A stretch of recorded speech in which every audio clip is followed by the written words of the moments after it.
finalmente vamos falar sobre o tão famoso mito da caverna. Depois que eu comentar sobre o mito da caverna, eu vou fazer algumas considerações a respeito, tá? Minhas considerações. Queria dizer para quem chegou de paraquedas nesse vídeo que segunda-feira, dia 20, vai ter sorteio aqui no canal de 3 livros. Basta procurar o seu signo, que eu postei nos dias 13, 14 e 15 de junho. Dá uma olhadinha lá e deixa um comentário: eu quero ganhar um livro. Aí você entra nesse saquinho aqui.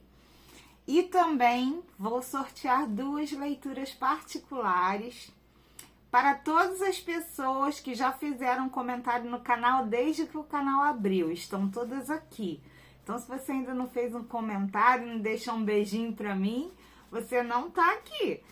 Então, aproveita que dá tempo. É só segunda-feira que eu vou fazer o sorteio, tá bom? Então, vamos aos fatos. Vamos ao mito da caverna. E depois vocês vão entender por que ele é tão importante. Platão narra uma história alegórica chamada de mito da caverna ou alegoria da caverna em sua obra mais complexa, chamada A República. O diálogo travado entre Sócrates, personagem principal, e Glauco, seu interlocutor, visa apresentar ao leitor a teoria platônica sobre o conhecimento da verdade e a necessidade de que o governante da cidade tenha acesso a esse conhecimento. No texto, Sócrates fala para Glauco imaginar a existência de uma caverna, onde prisioneiros vivessem desde a infância. Com as mãos amarradas em uma parede, eles podem avistar somente as sombras que são projetadas na parede situadas à frente. As sombras são ocasionadas por uma fogueira em cima de um tapume, situada na parte traseira da parede em que os homens estão presos. Homens passam ante a fogueira, fazem gestos e passam objetos formando sombras que, de maneira distorcida, são todo o conhecimento que os prisioneiros tinham do mundo. Aquela parede da caverna, aquelas sombras e os ecos dos sons que as pessoas de cima produziam, era o mundo restrito dos prisioneiros. Repentinamente, um dos prisioneiros foi liberto. Andando pela caverna, ele percebe que havia pessoas e uma fogueira projetando as sombras que ele julgava ser a totalidade do mundo. Ao encontrar a saída da caverna, ele tem um susto ao deparar-se com o mundo exterior. A luz solar ofusca sua visão e ele sente-se desamparado, desconfortável e deslocado. Aos poucos, sua visão acostuma-se com a luz e ele começa a perceber a infinidade do mundo e da natureza que existe fora da caverna. Ele percebe que aquelas sombras que ele julgava ser a realidade, na verdade, são cópias imperfeitas de uma pequena parcela da realidade. O prisioneiro liberto poderia fazer 2 coisas: retornar para a caverna e libertar os seus companheiros, ou viver a sua liberdade. Uma possível consequência da primeira possibilidade seria os ataques que sofreria de seus companheiros, que o julgariam como louco, mas poderia ser uma atitude necessária por ser a coisa mais justa a ser feita. Platão está dispondo hierarquicamente os graus de conhecimento com essa metáfora e falando que existe um modo de conhecer, de saber, que é o mais adequado para se pensar em um governante capaz de fazer política com sabedoria e justiça. A República, o livro que está contido o mito da caverna. A República é talvez a obra mais complexa e completa de Platão. Composto por 10 livros, a obra fala sobre as várias formas de governo e política para chegar ao modelo político ideal. Segundo Platão, para chegar à formulação de sua teoria, o filósofo passou por elementos característicos da vida humana, como a estética, a arte e o conhecimento humano, que é discutido no livro 7, o mesmo livro em que se encontra a alegoria da caverna.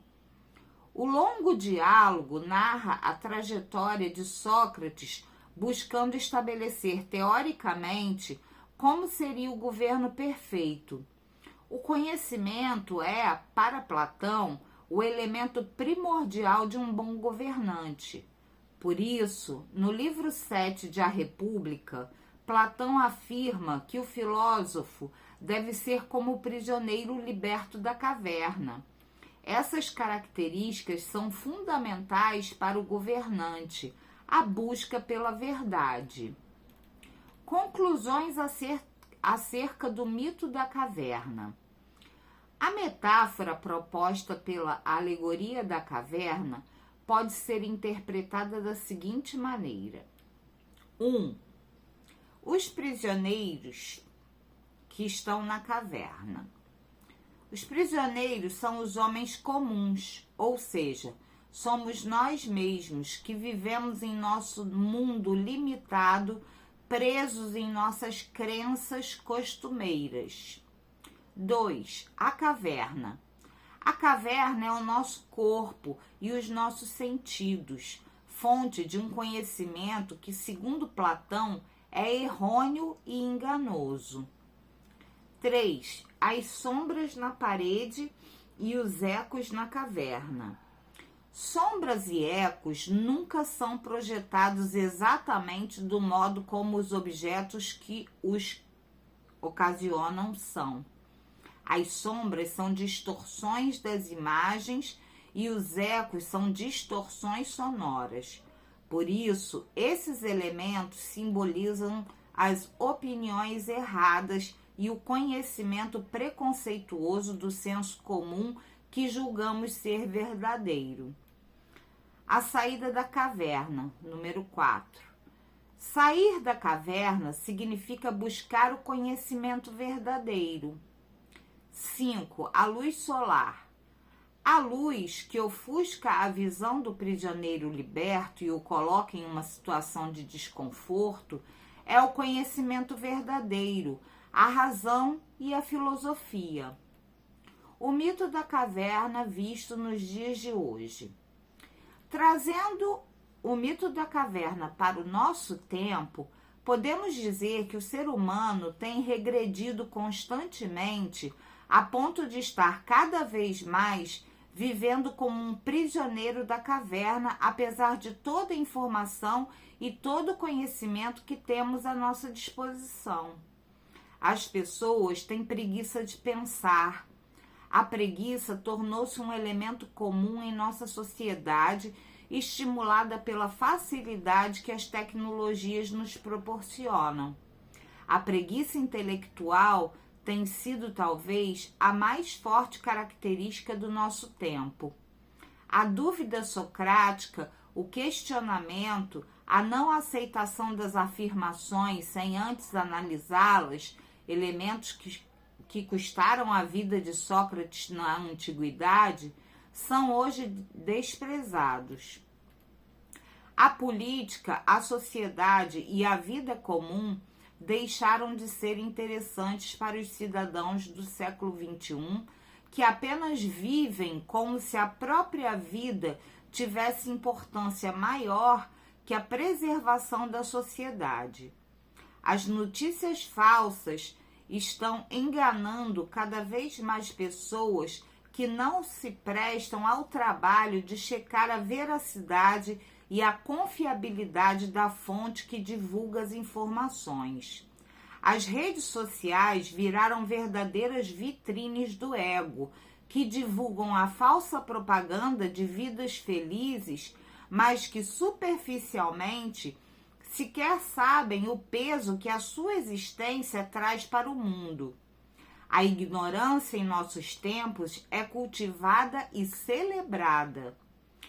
Quem ousa opor-se a esse tipo de vida vulgar, soterrada na ignorância, presa na caverna como estavam os prisioneiros de Platão, é considerado louco. Os escravos presos no interior da caverna não percebem que são prisioneiros, assim como as pessoas que estão presas na mídia, nas redes sociais e no mar de informações, muitas vezes desinformantes da internet, não percebem que são enganadas. Vivemos na época do predomínio da opinião rasa, do conhecimento superficial, da informação inútil e da prisão cotidiana que arrasta as pessoas cada vez mais para a caverna da ignorância. Ai, ai. Então, o mito da caverna. Eu tenho recebido algumas mensagens, tanto no WhatsApp quanto no meu... Aqui no canal mesmo, né? Algumas pessoas que falam, meio que colocando o tarô em dúvida. Eu não me importo com isso, na verdade não é esse o problema. Mas as pessoas enxergam o tarô como uma salvação, uma tábua de salvação. E o tarô não é isso. O tarô, ele é um instrumento de aconselhamento. Eu busco dizer sempre nos meus vídeos que o tarô, ele direciona você através das melhores energias disponíveis naquele momento. Então, eu acho que as pessoas ainda não entenderam. Quando a gente diz assim, olha, saiu o louco, se joga, ou olha, saiu um ás, é o início de algo, é o início de uma jornada. Se você ficar na sua cama, deitado olhando para o teto, não é o início de nada, nem vai ser. Quando chega um valete de copas, a gente pode dizer, olha, pode ser um amor chegando, uma pessoa especial chegando para você. Se você não sair de casa, não andar com seus amigos, enfim, não olhar em volta, como é que essa pessoa vai chegar até você? O tarô, gente, não faz milagre. É a minha frase, chavão, eu acho já. Tarô não faz milagre. E não vai fazer nunca. Você pode até acompanhar coisas que já aconteceram, porque o tarô tem o passado recente, o presente e o futuro recente. Então pode ser que numa leitura você identifique coisas que acabaram de te acontecer. Coisas que estão neste momento acontecendo. E coisas que acontecerão no futuro próximo. Porém, tudo isso só faz sentido se você que vê tarô se movimentar. Não adianta ver uma mensagem de tarô ou 300 mensagens de tarô que a sua vida não vai mudar. Eu aprendi isso.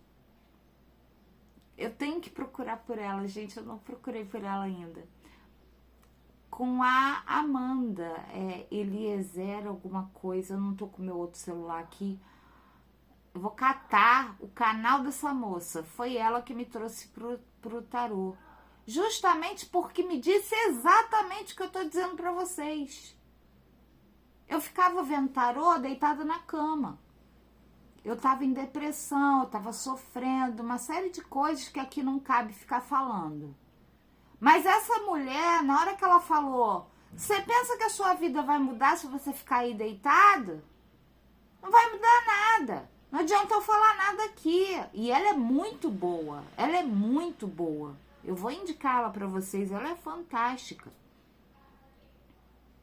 Não adianta nada. Você vai ficar aí deitado? Aí sabe quando te dá uma luz? E eu gosto muito de estudar, né? E eu comecei a catar no YouTube. Aula de tarô, encontrei pouquíssimas e ruins. Aí fiz um curso, fui engambelada, fui enganada, aí fiz outro. E comecei a estudar por mim mesma, e hoje o que eu sei é todo o material que eu juntei.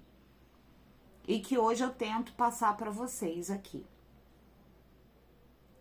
Mas, sinceramente, ou a pessoa sai da caverna, ou a pessoa encontra a luz, mesmo que seja desconfortável no início, ou ela vai passar a vida inteira acorrentada, achando que aquelas sombras e aquelas formas são a verdade da vida, assim como os prisioneiros da caverna. Sabe, às vezes eu olho o mundo e parece que são todos iguais.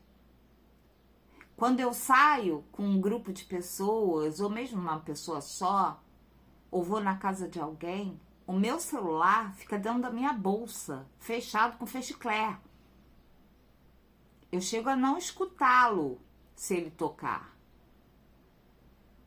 Porque eu não perdi a minha essência de ter nascido nos anos 70, onde era uma época em que eu brincava na rua,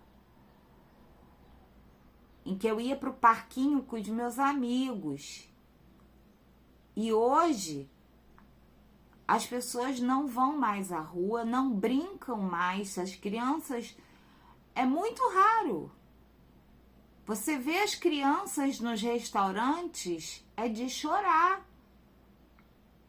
Com o celular na mão, sem nem olhar para a cara dos pais. Os pais, cada um com seu celular na mão. Eu não tenho nada contra a tecnologia. Eu adoro celular. Eu adoro ver minhas coisinhas no YouTube. Mas tem hora para tudo. Tem hora para o conhecimento também. Esse homem saiu e viu a luz. O que é ver a luz, gente? É ver as coisas como elas são. É ver o mundo colorido lá fora. É abrir a mente para novos conhecimentos.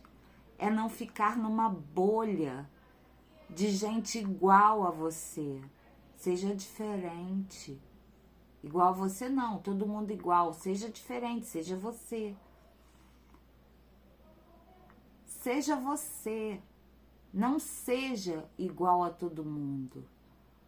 No começo parece legal a gente ter uma turminha que todo mundo se veste parecido, né? Não é não. Não é mesmo. Eu só posso citar uma pessoa que eu conheci na minha adolescência que não fazia isso. Infelizmente ela já se foi. A minha querida amiga de escola, a Eliane. Vai fazer 10 anos que ela se foi. Ela usava umas roupas extravagantes, uns sapatos com uns saltos loucos. Olha, as roupas dela eram assim, totalmente fora da curva. Fora da curva completamente. Não é dizer que era feio, que era bonito, cada um tem um gosto. Mas enquanto todos os adolescentes usavam a mesma calça, o mesmo tênis, ela usava aquelas roupas completamente loucas. Quem a conheceu, e tem gente aqui no canal que a conheceu, vai concordar comigo. Saudade dela. Totalmente autêntica. E está faltando isso no mundo. Autenticidade. Autenticidade é ser você mesmo. É pensar com a sua cabeça e não com a cabeça da maioria. É por isso que no nosso país nós não temos bons políticos. E eu não estou falando de nenhum em especial. Eu estou botando todos dentro do mesmo saco. Porque o nosso povo não procura saber absolutamente nada, é muito confortável. Assim como para os prisioneiros era confortável ficar lá preso olhando as sombras, e aquele que saiu ficou com medo de voltar, dizer que havia um mundo lindo lá fora. Porém, se ele voltasse, ele podia ser morto pelos companheiros de caverna, que o iam considerar louco. Saia você da caverna. Não culpe o tarô, a leitura que é feita. Não culpe. São várias pessoas, não é uma, nem duas, nem três. Eu já posso contar mais de 10. Ah, eu nem vejo mais tarô. Tarô? Eu vejo, não acontece nada comigo. Já parou para se perguntar por que não acontece nada com você? Pare um pouquinho e pergunte por que não está acontecendo absolutamente nada do que sai no tarô para você. Já que você vê tarô toda semana. Isso foi dito para mim várias vezes depois que eu abri o canal. Eu vou terminar por aqui, deixando essa reflexão. O que você tem feito para que as coisas mudem, para que você receba as bênçãos que o tarô te mostra? O que você tem feito? Um beijo!